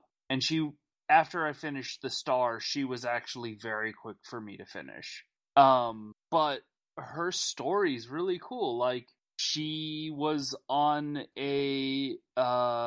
she was doing investigative reporting with a photojournalist, and the photojournalist kind of got implicated in the in an affair and death of a politician that they were reporting on, and you have to go and change the heart of her editor, who's really running a tight ship and trying to prevent her from digging in, and he allows her to dig in and exonerate her photojournalist friend and find out where she's living. It's very goal oriented. Okay. She doesn't improve herself as a person as much as she has a mission and you help her achieve it. And the entire time keeps trying to buy you drinks. Yes. She definitely keeps trying to buy you drinks. But Lala-chan won't let you. Yes. She the reason you're there is because you're such a big fan of the Phantom Thieves that you can give her information because she was assigned the Phantom Thieves beat. So she's crowdsourcing all of her actual work to you so she can continue to investigate this thing she is definitely not supposed to investigate. As a side note, I love that bartender. Yes. I would drink at that bar. I'm a little amused that basically all of your non-party member social links at rank 10 figure out exactly who you are. Yes. Yeah, that's a thing. Look, you're not good at hiding it. It's why you get so many frantic texts. Well, yes. Because anyone at rank 10 knows who you are. I didn't actually get very far with the tower. I didn't either, but it takes a very long time to open. appropriate that the tower in this game is the one character who's younger than you. Because if this game is making a comment about how the older generation has kind of been awful to the younger generation, they're not saying things are better for the even younger generation. The tower is a grade schooler who's super good at video games. Oh, God. Oh, the tower. This does not even open until September. Yeah, I was going to say, I'm pretty sure the tower is the only one I have left to meet at this point. It pops up really late, and it's keyed off of like a particular request. Yeah, it's keyed off of a particular request in Mementos. Completing is it the arcade cheater one? Yes. Yep. Okay. Yeah. I just got that one. This kid knows how to kill the arcade cheater. And so he trains you. He trains you at being better at shooter video games. And because Mementos are all cognition, being better at shooter video games makes you better at shooting things in Mementos. Surprisingly a lot better, actually. Yes, surprisingly a lot better. Like, it takes your kind of sort of underwhelming most of the time gun attacks and turns them into devastating. I was going to say, I pretty much only ever use guns to hit weaknesses at this point, so I'm looking forward to maybe them being more useful. Two uses of guns. Damage from Haru. Yes. And hitting weaknesses. Yeah, damage from Haru is definitely a use for guns. She's super good at it. Haru has a rocket launcher. Yeah. Well then. He hits everything. But like his one of his things is you will open up a fight in a in what's it called? The mode where you get an all-out attack with your guns. Oh, in a hold up? Cool. Not quite in hold up. You just get a free all-out attack, basically. Yeah. Okay. Using guns, so if your guns are strong, it'll do a decent chunk of damage. Yeah. You've been neglecting your guns until you got this thing. It might just sort of scratch things. It mostly sort of scratched things for me. Guns are expensive. I mean, that's the I'd rather hangman is get your for. Shizune. I mean, that's why you grind your face off in Mementos. In a fitting sort of way, the rank 10 benefit you get from this guy is from this kid is you can ignore resistances with your gunshots. Nice. He's probably like cool abilities, but probably like my least favorite social link story. Like, it just didn't really grab me because it felt really similar to another one that I like better, which is next. Star Hifumu Togo, the shogi master. Yeah, the professional shogi master, sort of. Also competing for most broken social link bonuses. Oh man, like the first thing you get from her is the ability to swap in your reserve party members during Joker's turn. Yeah, I mean, yes, you have to give up Joker's turn to do it, but there are times when that's worth it. So just for I got locked on her at her knowledge 5 gate. Yeah, that knowledge 5 gate is rough because you've got to be better than her at shogi. Lol. Though that having been said, rank 10 doesn't have to be Joker's turn anymore. Excellent. And that's really all that it takes. Like, she's got a bunch of other really useful stuff. She's how I grind money. Yes. If you kill everything in a single turn, in your first turn of an ambush, you get double money.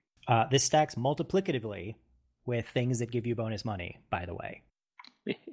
Like the fortune reading. Items that, like accessories that give you more money drops. Yeah, all of those things stack. Also lets you instantly escape battle if you ever needed to do that. But that, among other things, do that a few times. If you want the achievement for defeating the basically the ghost, the Reaper, that's part of how you do it. Right. If you're not super cheesing it, you go in when it's flu season. Yeah. And you let the Reaper show up. And if he doesn't get despair, you run away.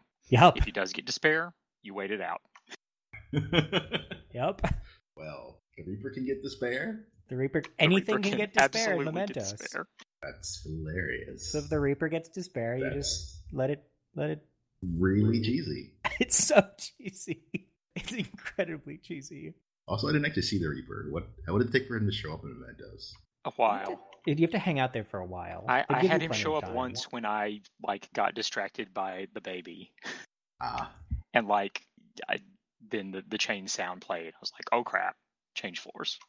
Get out. Yeah, and that's the chains sound played, not you got into the fight. Yeah. So it takes some time. It takes some time. Like that. Okay. That's the only time I've ever had it show up. Yeah, Hifumi's Hifumi's story is the helicopter parent who won't let them who like is using their child to live up to all of their dreams. She's trying to make her daughter into a shogi idol. But while her daughter is good at shogi, she is not that good at shogi. Yeah. So she's been fixing matches. And so you get her mother to leave her alone via mementos. And then it's all about it. She gets completely beaten up by a shogi master. And then, like, goes back down to junior circuit and starts working her way back up. But she's gonna do it her way this time. I liked Hifumi a lot. Going slightly out of order. We talked briefly about Sun, the politician, who I like a lot. I like him a lot. Because from the very beginning, his whole thing is the young people of today have been screwed over by the older generation, and we need to improve things. Yeah. And it comes out that he's this, like, badly disgraced politician, for good reason, but he's trying to make it better. His was another one where I didn't open it until far, far too late. Yeah. You can also open... closes early. Yeah. You can open his up really fast. Pretty early, yeah. I didn't actually know how to do temporary jobs. So it wasn't until I got the mementos requests that require you to do some. Yes. That I even knew it was a thing. Yeah. Working part-time. And you've got to find the magazines in the subway, because apparently you can only know about jobs if you go to the subway. Yes. You can't just walk into the Yoshinoya and say, hey, I want to work. That's how you get to work at Crossroads. It's true. That's how I didn't know the others worked. He's one of the only he's one of the only non-Phantom Thief protagonists to figure you out without you getting excessively involved. Yeah, he doesn't even do anything that sends you into mementos. Yeah. But I don't really use any of his abilities. Oh, I totally used his ability to capture higher level Pokemon. Oh, okay, yeah. Catching higher level Pokemon was good. Yeah, and I make use of the ones to get better items pretty often. Like anytime a shadow like begs for its life, if one of the options is the improved version, that's the one I pick. That's fair. I also like how the best way to... I always knew how to build his reputation in dialogues, because it was always, screw whoever I'm talking to, stick to your guns. Yeah. All he wanted to hear was stick to his guns, screw whatever, like, don't compromise, don't get pulled into this backbiting political landscape. Yeah. He's a good guy. Easy to please, though. Well, maybe a little too easy to please. And then when I skipped, Moon, Mishima. Oh, Mishima. They took Is your biggest fan. They took the loser sidekick character and took them out of your party, which... It's so much better. Really, he's your biggest fan. He is your biggest fan. It is so much better that he's not in your party, and he's just this sort of hanger-on. Yeah. Because he fills a lot of the same role as, like... Man, there's a few characters that are just sort of, like, riding on the, hey, the stuff that you do is super cool. Let's be super cool. And Mishima is not. Like, I liked Mishima's story a lot, because I feel like Mishima is a window into, hey, you've got all of these mediocre people who wind up doing awful, oppressive things to other people. Where do they begin? And Mishima's story feels a lot like what you're doing is pulling him back from the brink of that. He's the only confident I can think of where you actually go into Mentos to change his heart.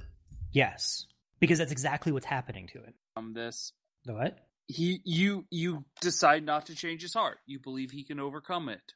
Yeah, and I feel like a big part of Mishima's story is sort of like not letting what you want cloud reality to the point where you take that out on other people. And I feel like it wraps up near the end of the game when Mishima is one of the only people who can see what's going on. But man, is he just tragic most of the time. Like, his interactions with other characters are like, wow, this guy. Because that's kind of his thing, is it's like he's not cool enough or effective enough to be a party member. He's pretty pathetic. But like, that also doesn't make him powerless or meaningless. Like he's plenty capable of doing good, helpful things or doing really awful things despite that. Like just because he's not protagonist material doesn't mean he's unimportant or unable to make a difference. But he does cause more problems for you than possibly even Ryuji. Yes. He just wants to help. But at some point he should probably just stop helping. He's helping. And of course wrapping up the other social links, there's Sae, who I kind of like by the end. I never really liked her that much. But like, not a lot. Somebody told me that New Game Plus redeems Sae a whole lot, and I have not seen it thus far. I haven't finished my New Game Plus playthrough, but I'm pretty sure it hasn't thus far. I'm really sad. So Sae's like New Game Plus item is a business card telling you that like she's become a defense lawyer, and I thought a really cool take would have been her being a defense lawyer in New Game Plus. But it sounds like that's not what's going on. No. It'll be a little hard to make the plot work that way. It might have some effect once you get to, the Sixth Palace. Which I thought you were too. I'm just starting it. Okay. So maybe? But also, those items are mostly like, have tended mostly to be thematic rather than actually changing a whole lot. Also, she shouts they at mostly Makoto. exist to grant you abilities that carry into New Game Plus. Yeah. She still shouts at Makoto, which... Unforgivable. Makoto did nothing wrong. I mean, other than all the stuff she does after that point. But this is a huge game. Yes. In the interest of time, I feel like we've hit the major points, I think. All of them, because there's so many. Anyway, thoughts on the game itself? Yeah, I was going to say, I feel like I want to talk about some of the game itself, which is... Holy cow, did they do such a good job with the dungeons? Yes. Persona 4 dungeons were kind of dull and boring to go through. And these are so good. Every single dungeon is There's like, one it exception. has level design to it. Like, it's True. handcrafted. They all have level design. Some of them have significant verticality. They all They look have, amazing. Storytelling in the dungeons, like you're doing things. Yeah. They're built places. They feel like actual spaces and not like weird mazes. They also allow you to have a whole bunch of places for you to stealth around, which brings us to a stealth system that is really forgiving and I love. They have a stealth system that I didn't hate, so points for that, I guess. Yeah, I mean, like the entire game is a stealth system, but it's super easy to use. And satisfying. You like zip around between cover and shadows and look awesome doing it. Other big change from 4 to 5 is all of the monsters you fight are also persona. This allows you to get ahead of the monsters you're going to be fighting and know their weaknesses. I really like that. I think that it is a weird change from previous Persona games, but I think it's a good one. I mean, this goes back to what I mentioned earlier, how it's more like the mainline Shin Megami Tensei games, which are always like that. I should clearly check out more Mega 10 games. I haven't really. Are they, I'm guessing, less story heavy? No. No? I mean, okay. They're big RPGs. They're just not high schoolers. That's fair. I've actually never played any of the SMT games. I played a bunch of 4, and I picked up 4's sequel, but I haven't actually played much of that. But yeah, other than using a lot of the same themes, I know almost nothing about the mainline SMT games. That's where they got things like Demon Negotiation. I did a bunch of that in Disgaea. That's a little different. It's a little different. I think, did we exhaust ourselves? We've kind of exhausted ourselves. I guess before we finish, we should definitely talk about the soundtrack. It's amazing. I don't even know where to go with it. I've been listening to the soundtrack for more than a year now, and I don't regret any of it. That's almost true. What? The soundtrack not come out until like January of that. I guess that's fair. It definitely came out in like January, February. I thought it was late December. Maybe I'm wrong. I may have been listening. Anyway, it's amazing. It's super good. I am especially a fan of Rivers in Desert. Yes. Which I think only plays in one boss fight? It plays in several boss fights in a row. It does. Okay. The instrumental version for 7th Palace Boss 1, the vocal version for the second boss there, and then the vocal version again for the next boss. And also the bonus boss also uses it. Interesting. By the way, as a brief aside on that one. Boss. Yeah. Persona bonus bosses. It's not really a spoiler because it's tradition. You fight the assistant in the Velvet Room. In this case, you fight the twins. I have been beating my head against this fight for ages because it is brutal. I watched a video of this where everyone was level 64 when they went in, and the video ended with them winning after 40 minutes of fighting. Yes.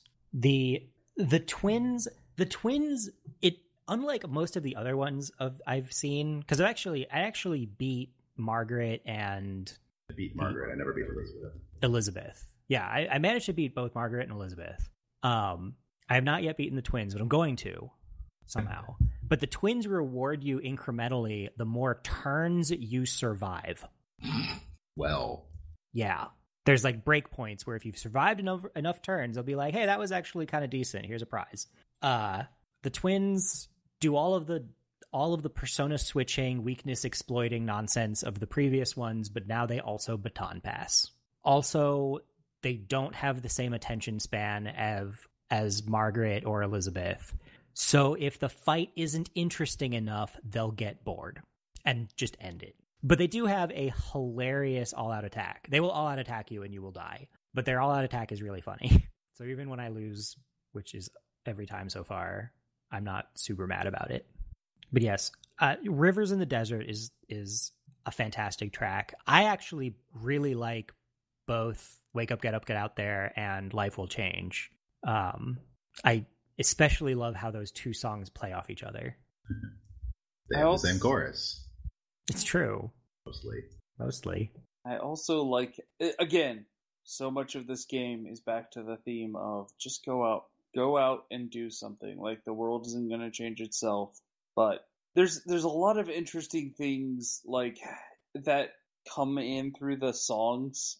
Like, yeah, everyone's kind of a terrible like criminal in your group because you're just standing out in the open talking about it, but no one really notices because everyone else is sort of so checked out, and all you really need is you're not hiding, you just people doing stuff, and that's sort of revolutionary is the argument. I don't know. I went through and I read all of the lyrics to the songs after I had played it because some of the songs I wasn't quite hearing the lyrics to, and I love all of them. They go with the theme of the game. It's a big thing that I really, really liked in both Personas 3 and 4, too, which I also think have incredible soundtracks. There are some really...